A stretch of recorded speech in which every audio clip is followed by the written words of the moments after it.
Welcome to a Foxy Tech Tips tutorial on enabling or disabling cookies on the Samsung Internet Browser. If you find this tutorial helpful, please consider subscribing to my channel and liking the video. Open up the Settings app on your phone, scroll down Settings and select Apps.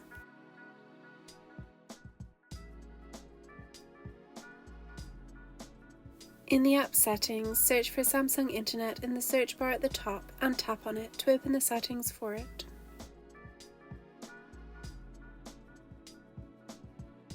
Tap Samsung Internet Settings at the top of the options. Scroll down the Internet settings and select Sites and Downloads. On the Sites and Downloads page, choose Site Permissions. Tap Cookies at the top.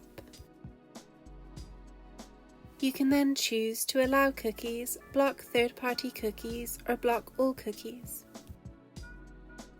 If you want to block all cookies, you will have to tap Block Cookies again on the pop-up. And that draws an end to this tutorial.